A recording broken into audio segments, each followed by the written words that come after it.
오늘 아침 우리에게 주시는 하나님 말씀은 사무엘하 21장 1절로 14절까지의 말씀입니다. 사무엘하 21장 1절로 14절까지의 말씀을 봉독하겠습니다.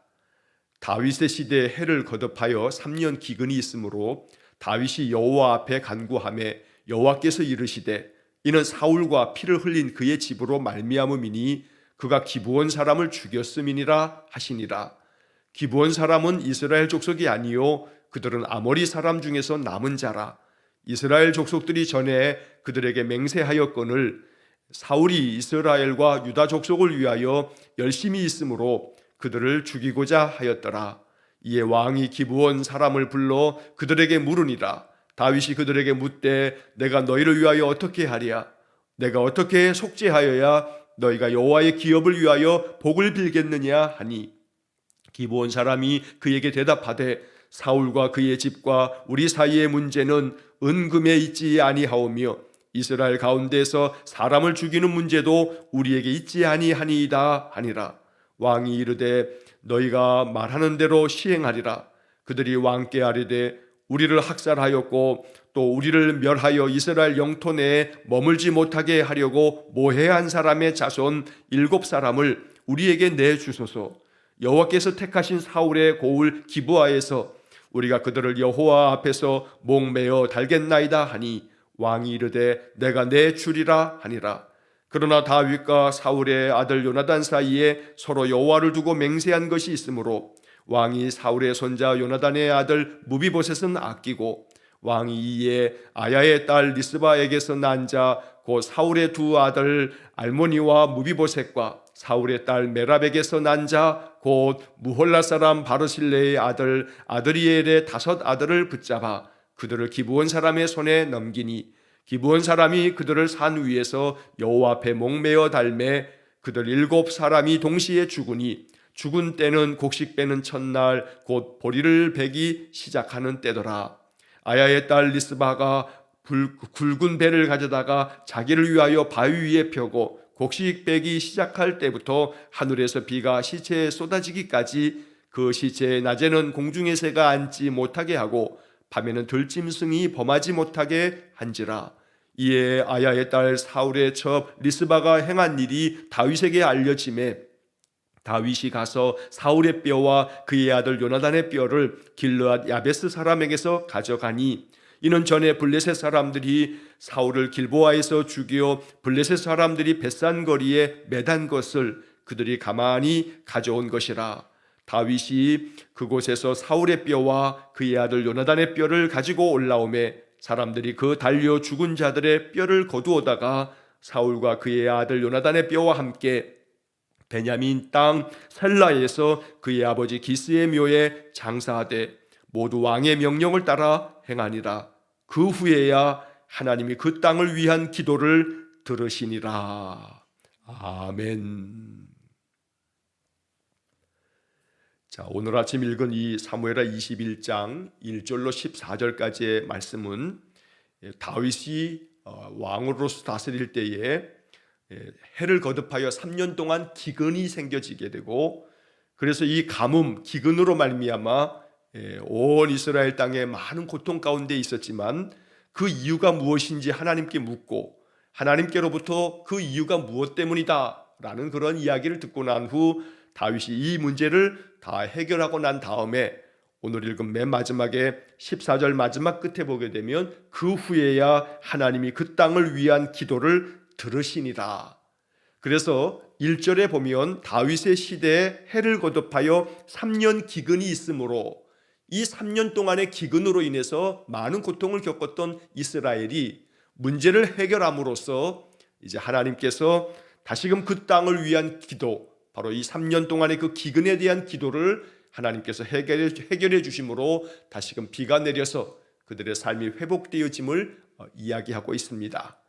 자, 우리는 앞에서 15장부터 18장까지의 말씀에서 다윗의 셋째 아들 압살롬의 반역에 대한 이야기를 쭉 아주 길게 읽었습니다. 그러나 압살롬의 죽음으로 말미암아 반역이 끝난 듯 했지만 그러나 곧 이어서 20장에서 바로 베냐민 사람 세바가 또다시 반란을 일으켰다가 결국 또 세바도 죽임을 당하고 난 후 이 모든 일들이 다 끝났습니다. 자, 그리고 21장으로 넘어오면서 21장 1절에서는 다윗의 시대에 해를 거듭하여 3년 기근이 있으므로, 자, 여기서 이제 우리가 조금 주의해야 할 것은 이렇게 그 앞에서 압살롬의 반역도 있었고 세바의 반란도 있었고 이 모든 것이 다 끝나고 난 다음에 순서에 따라서 그 다음의 이야기가 지금 21장의 이야기는 아닙니다.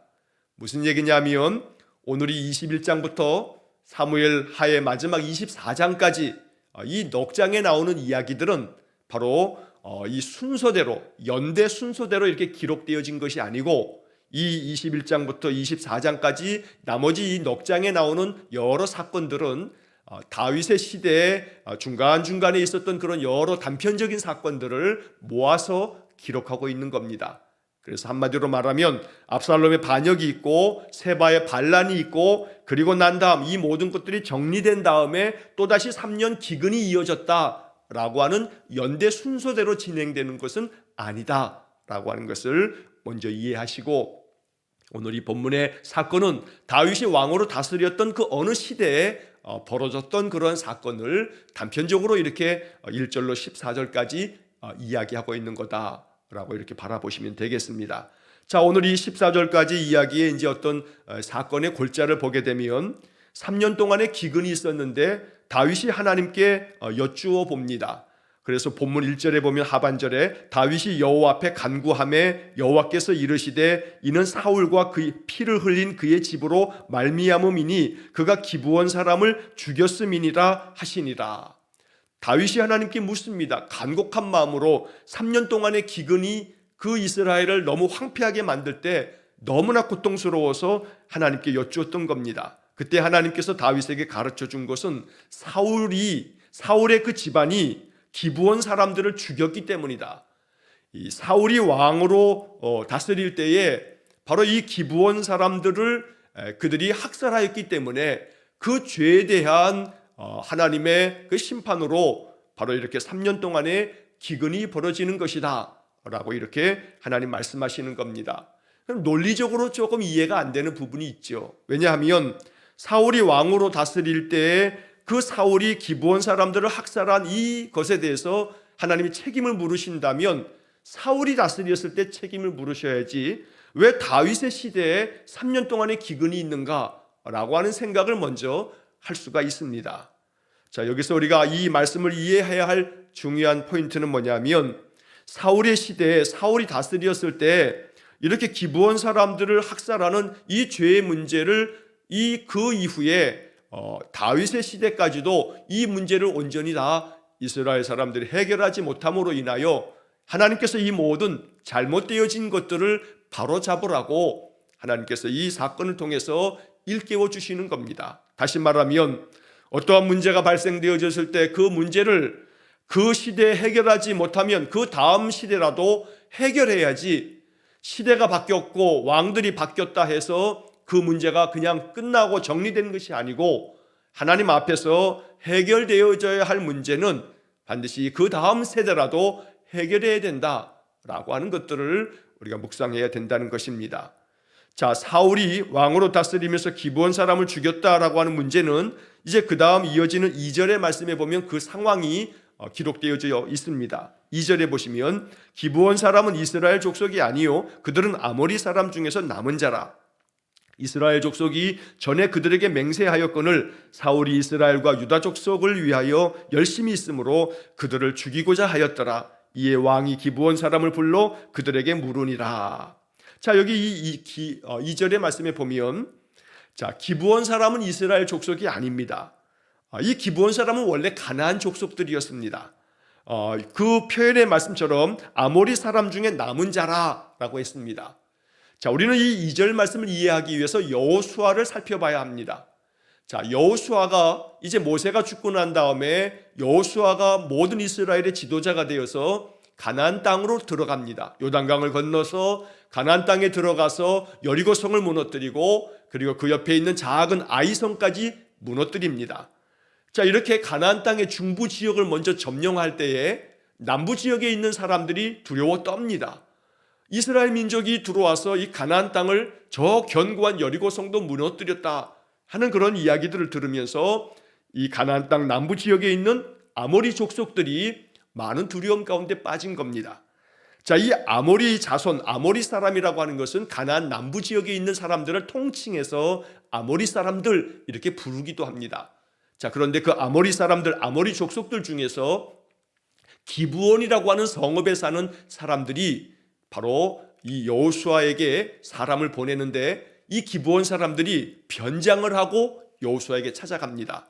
아주 먼 나라에서 찾아온 것처럼 아주 남루한 행색을 하고, 또 그들의 음식도 다 곰팡이가 난 것을 가지고 가가지고 우리는 먼 나라에서 왔는데 당신의 이스라엘 민족하고 우리가 화친하기 위해서 우리가 조약을 맺고자 합니다 하고서 이렇게 사신을 보내는 겁니다.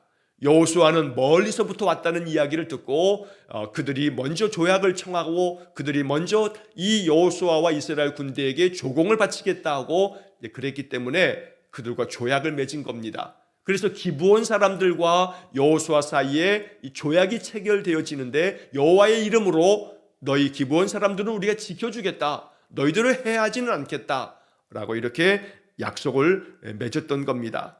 자, 이것이 여호수아 9장에 그런 사건들이 기록이 되어집니다. 자, 그런데 나중에 알고 보니까 이 기브온 사람들은 가나안 남쪽에 있는 한 성읍이었던 겁니다. 그래서 여호수아는 나중에 이 남부 지역을 다 점령하면서 기브온 사람들은 그대로 살려두게 됩니다. 왜냐하면 여호와의 이름을 가지고 맹세하였기 때문입니다. 그래서 오늘 이 본문의 말씀 2절에 보면 중간에 이스라엘 족속이 전에 그들에게 맹세하였거늘 사울이 이스라엘과 유다 족속을 위하여 열심히 있으므로 그들을 죽이고자 하였더라. 그래서 전에 이스라엘 사람들이 그들에게 맹세했다는 것은 바로 여호수아 9장에 나오는 바로 여호수아가 기브온 사람들과 이 언약을 맺은, 조약을 맺은 것을 이야기하는 겁니다. 그런데 사울 왕 때에 사울이 이스라엘과 유다 족속들을 위해서, 이 기브온 사람들은 이방의 가나안 족속이기 때문에 이 이스라엘 사람들의 마음을 좀 얻기 위해서 바로 이 기브온 사람들 중에서 일부를 학살하였던 겁니다. 자, 이러한 문제가 생겨지자 2절 마지막 부분에 보면 이에 이 왕이라고 하는 것은 다윗을 말하는 겁니다. 다윗이 기브온 사람을 불러서 그들에게 묻습니다. 자, 3절에 다윗이 그들에게 묻되 내가 너희를 위하여 어떻게 하랴? 내가 어떻게 속죄하여야 너희가 여호와의 기업을 위하여 복을 빌겠느냐? 다윗이 기브온 사람들에게 이렇게 묻습니다.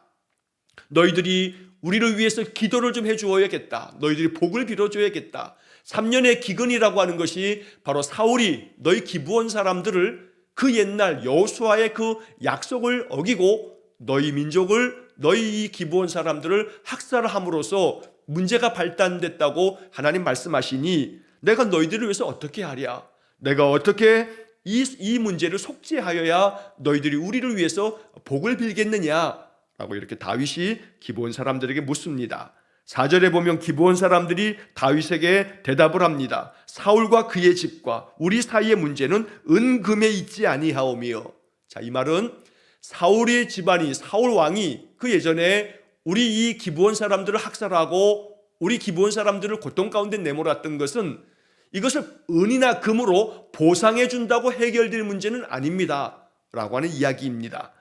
그래서 사울과 우리 문제는 은금에 있지 않다, 많은 금은보화로 보상해 준다고 이 문제가 해결되는 것은 아니다. 이스라엘 가운데에서 사람을 죽이는 문제도 우리에게 있지 아니하니이다. 자, 이 말은 바로 이 문제 때문에 우리가 복수를 한다고 해서 이 문제가 해결되어지는 것은 아니라는 겁니다.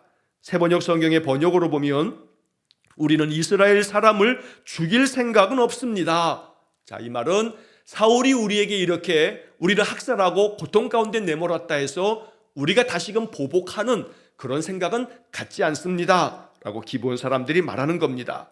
자, 그러자 다윗이 말합니다. 4절 하반절에 왕이 이르되 너희가 말하는 대로 시행하리라.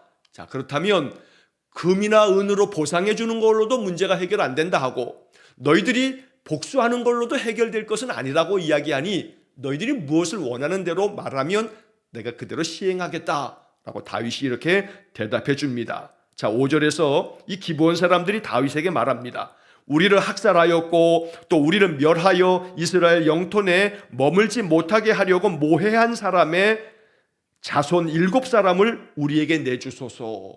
그러니까 기브온 사람들을 그 예전에 학살했던 바로 그 사울과 그 사울의 집안 사람들 중에서 7사람을 우리에게 내놓으라. 그러면 여호와께서 택하신 그 사울의 그 본거지였던 기브아에서 바로 그 7사람을 우리가 여호와 앞에서 그들의 목을 메어서 그들을 죽이겠다. 그래서 그 집안으로 하여금 그 죄에 대한 심판을 받게 하겠다라고 이렇게 다윗에게 청하였던 겁니다.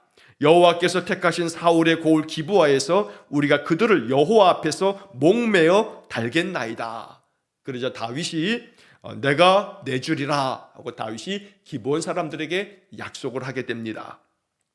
자, 사울의 고을 기브아, 이 기브아는 사울의 고향이기도 하고 사울의 본거지이기도 합니다. 바로 그 땅에서 사울 집안의 사람들 7사람을 우리에게 내주면 우리가 그 사람들을 목을 매달아서 죽임으로써 바로 사울 집안이 그 옛날 여호수아가 우리 조상들에게 약속했던 그 약속을 어긴 것에 대해서, 약속을 어긴 것에 대한 그러한 하나님의 심판이 엄중하다는 것을 나타내 보여야겠다라고 이렇게 기브온 사람들이 말하고 있는 겁니다.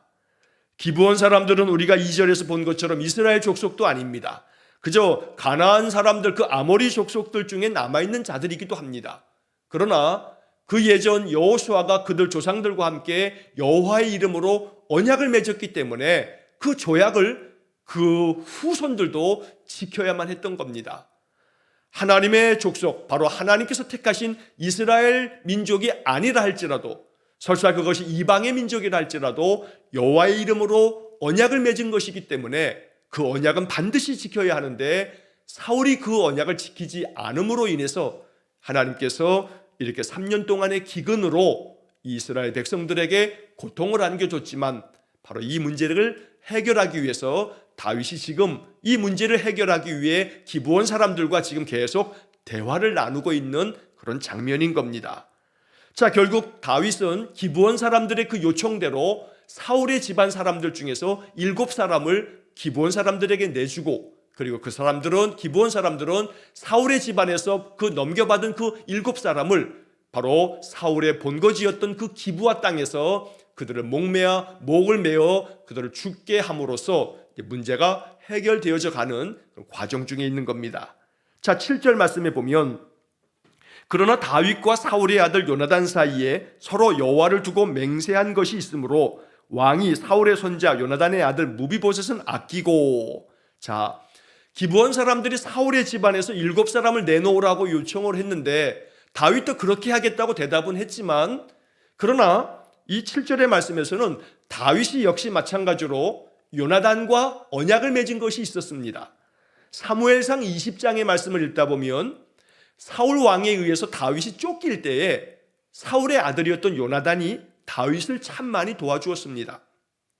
자, 그때 요나단이 다윗에게 말하기를 여호와의 이름으로 나와 내 자손들은 네가 좀 보호해달라. 그래서 이 다윗과 이 요나단 사이에 언약이 체결되어지는데 이게 사무엘상 20장 14절에서 16절까지 나옵니다. 자, 그러다 보니 다윗은 이 요나단의 그 식구들은 보호를 해 주어야만 했던 겁니다. 왜냐하면 그 옛날 요나단과 약속을 맺었기 때문입니다.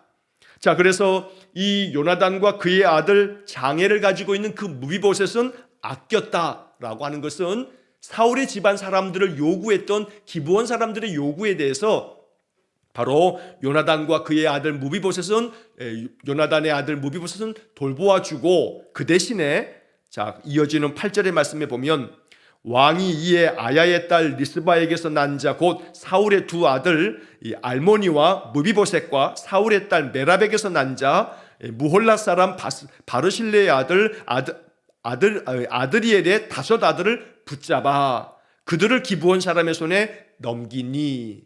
자, 여기 이 8절과 또 9절로 이어지는 이 말씀을 우리가 잘 이렇게 읽어야 되겠는데, 자, 다윗이 기브온 사람들에게 7사람을 내주기로 했기 때문에 사울 집안 사람들 중에서 7사람을 이제 내주는 건데, 그 대신에 요나단과는 다윗이 언약을 맺었기 때문에 그의 아들 무비보셋은 내줄 수가 없었고, 그 대신에 바로 이 8절에서 리스바에게서 사울이 낳은 바로 이 사울의 두 아들 알모니, 그 다음에 무비보셋, 그리고 사울의 딸 메랍이 낳은 5 아들, 이렇게 해서 7명을 기브온 사람들에게 내줬다는 겁니다. 자, 여기 8절의 말씀에서 보면 아야의 딸 리스바에게서 난 자, 이 리스바는 사울의 첩이었습니다. 사울은 이 리스바라고 하는 첩을 통해서 아들을 낳았는데 그 아들이 2명 있는데 알모니아와 무비보셋입니다. 그런데 그 무비보셋이라고 하는 이름은 7절 맨 끝에 요나단의 아들 무비보셋이 이렇게 기록되어져 있습니다. 그래서 자칫하면 7절에 있는 무비보셋하고 8절에 나오는 무비보셋을 똑같은 이름이기 때문에 우리가 좀 혼동할 수 있는데, 이름이 똑같을 뿐이지 사람은 다른 겁니다. 동명이인인 겁니다. 그래서 요나단의 아들, 다윗을 정말로 진심으로 도와주었던 그 요나단의 아들 무비보셋이 있고, 그 대신 또다시 사울의 첩이었던 리스바가 낳은 아들들 중에서도 똑같은 이름의 무비보셋이 있었던 겁니다. 자, 그래서 다윗은 사울의 첩이 낳은 이 리스바가 낳은 2 아들 알모니와 무비보셋, 그리고 사울의 딸인 메랍이 낳은 5 아들을 이 기브온 사람들에게 내주었던 겁니다. 자, 여기서 또 하나 동명이인에 대해서 우리가 헷갈리지 말 것은, 자, 사울의 딸 메랍에게서 난 자 곧 무홀라 사람 바르실레의 아들 아드리엘의 5 아들을 붙잡아. 자, 여기 표현에서 바르실레라고 하는 이름이 나옵니다. 이 바르실레라고 하는 이름은 우리가 이미 앞에서 이 압살롬의 반역 때 다윗이 도망칠 때 요단강 동쪽에 길르앗 야베스 쪽으로 도망을 쳤는데, 그때 다윗을 물심양면으로 도왔던 사람이 바로 바르실레라고 하는 이름이 있었습니다. 근데 거기서 우리가 보았던 것은 그때 다윗을 도와주었던 바르실레는 길르앗 사람 바르실레, 이렇게 성경에 기록되어 있습니다. 그런데 여기 지금 나오는 사람은 무홀라 사람 바르실레, 그러니까 동명이인이 성경에 이렇게 나오기 때문에 우리가 혼동할 수가 있어서 설명을 드리는 겁니다. 자, 그래서 사울의 딸 메랍의 5 아들들을 내주게 돼서 7사람을 기브온 사람들에게 내주었던 겁니다. 자, 그러자 9절 말씀에 기브온 사람이 이 7사람, 이 사울의 집안에 이 7사람을 데려다가 여호와 앞에 목을 메어서 그들을 죽입니다. 그래서 7사람이 동시에 죽었다라고 성경에 9절의 말씀이 기록되어 있습니다. 자, 여기서 이제 한 가지 이 본문의 말씀을 보면서 우리가 보아야 할 것은, 이렇게 해서 하나님 말씀대로 기브온 사람들을 사울이 이렇게 학살하고 그들에게 고통을 안겨주어서 여호수아와 맺었던 그 조상들의 언약을 어겼기 때문에 3년 동안의 기근이 있는 것이다. 그래서 이 다윗이 기브온 사람들을 불러다가 그들의 이야기를 듣고 내가 너희들에게 어떻게 속죄해야 되겠냐 했을 때 기브온 사람들이 사울의 집안에서 7사람을 내주면 우리가 그들을 죽임으로써 이 문제를 해결하겠다라고 해서 이렇게 7사람을 죽인 겁니다. 자, 그런데 이 문제가 다 끝난 것 같지만 이 기근이 끝나지 않았다는 겁니다.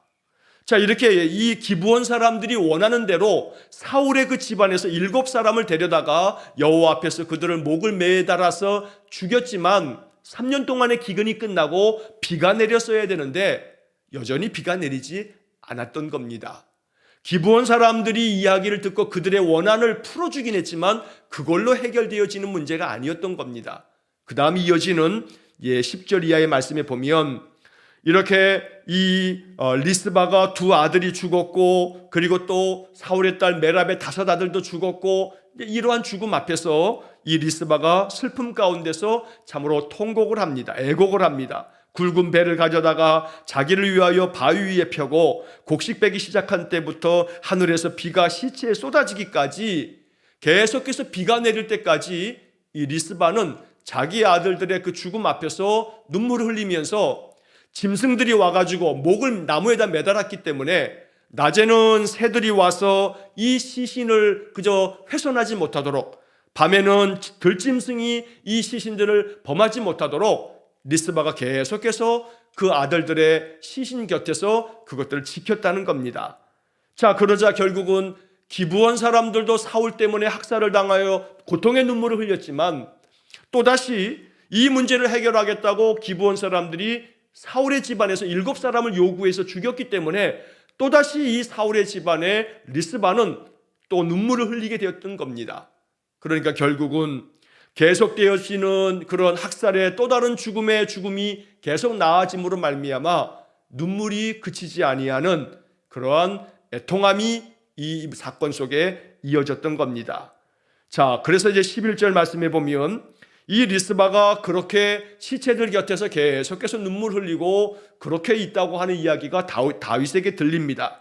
그래서 12절 말씀에 다윗이 가가지고 사울의 뼈와 그의 아들 요나단의 뼈를 길르앗 야베스 사람들에게서 가져옵니다. 자, 이 말은 뭐냐면 지금 7사람도 죽었고 그 옛날 사울과 요나단의 뼈도 사무엘상 31장에 보면 블레셋과의 전쟁에서 사울과 그의 아들들이 죽었습니다. 근데 그 블레셋 사람들이 사울과 요나단과 그 아들들의 그 시신을 벳산이라고 하는 곳에 매달아 두었던 겁니다. 그런데 그때 요단강 동쪽에 있었던 길르앗 야베스 사람들이 와서 이 사울의 시신, 요나단의 시신, 그 아들들의 시신을 거두어다가 요단강 동쪽 길르앗 야베스 자기들 땅으로 가지고 가서 화장을 합니다. 이게 바로 사무엘상 31장 12절에 기록되어 있습니다. 자, 그래서 이 다윗은 이 사울의 집안 7사람을 기브온 사람들에게 내주어도 가뭄이 해결되는 것이 해결되지 않음으로 인해서 이것으로 다 끝나는 게 아니구나 라고 하는 것을 다윗이 깨닫고 바로 이 사울 집안의 눈물, 이 리스바가 지금 또 애통한 마음으로 눈물 흘리는 것, 이런 모든 문제가 다 회복이 되어져야 되는구나 라고 다윗이 깨달아서 바로 억울하게 이 전쟁에서 죽고 참 비참하게 그렇게 화장한 채로 저 멀리 요단강 동쪽 길르앗 땅에 가서 묻혀있는 사울과 그의 아들 요나단의 뼈를 화장했던 그 뼈를 다 가지고 이제 와가지고 지금 이번에 기브온 사람들이 요구한 대로 죽은 7사람들의 그 시신과 함께 바로 이 사울 집안의 조상 사울의 아버지 바로 기스의 묘, 그러니까 조상 때부터 묻혔던 그 집안의 가족 묘에다가 바로 사울과 그의 아들 요나단과 그리고 이번에 죽은 7명의 사람들의 시신을 거기에 다 장사를 지냈던 겁니다.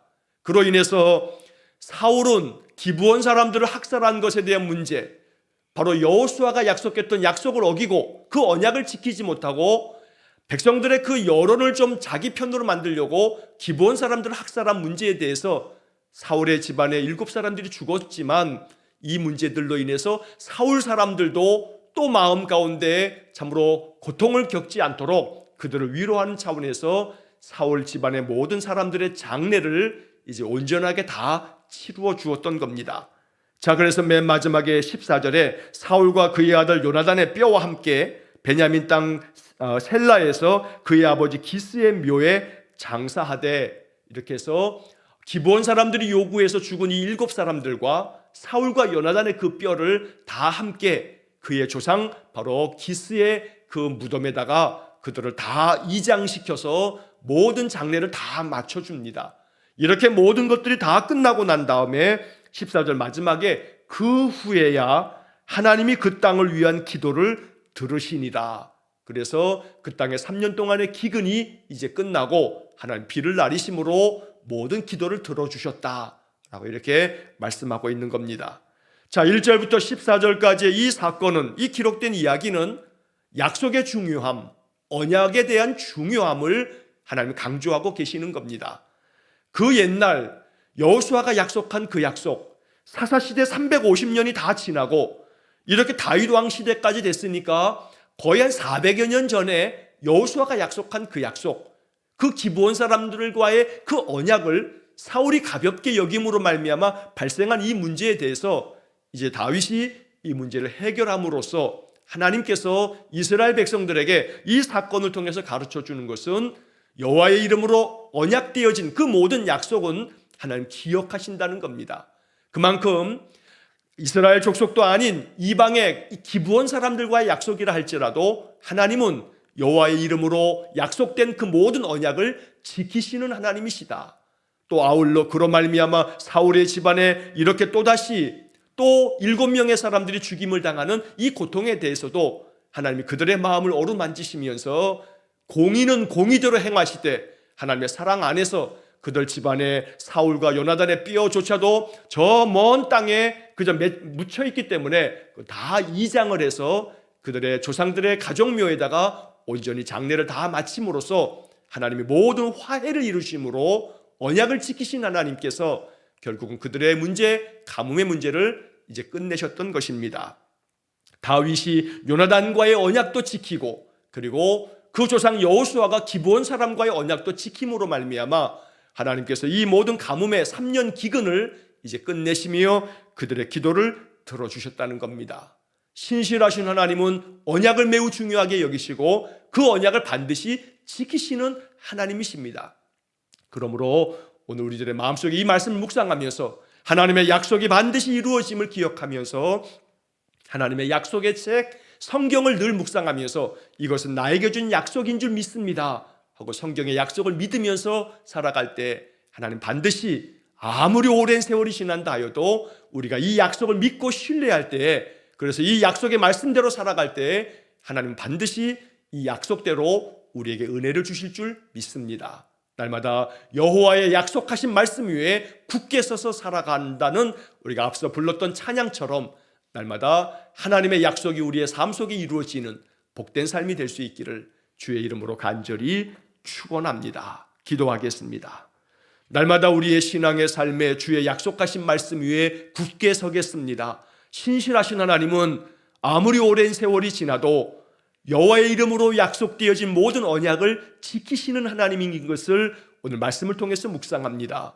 성도들이 주님의 말씀을 내게 주신 약속으로 늘 받아들여 말씀대로 살아갈 때에 하나님 이 약속의 말씀이 우리 성도들의 삶 속에 반드시 이루어지는 것을 보도록 은혜를 베풀어 주옵소서. 오늘도 우리 성도들의 모든 삶 속에 하나님의 은혜가 충만하게 임하기를 간절히 원하며 예수님 이름으로 기도하옵나이다. 아멘. 우리 구주 예수 그리스도의 은혜와 하나님 아버지의 극진하신 사랑과 성령의 교통하심이 언제나 언약을 지키시는 여호와 하나님을 신실한 마음으로 섬겨 약속된 모든 성경의 말씀들이 내 삶에 이루어지기를 간절히 기도하는 머리 숙인 귀한 성도들 위에와 저들 가정과 온 가족들 위해 영원토록 함께 하시길 간절히 축원하옵나이다. 아멘.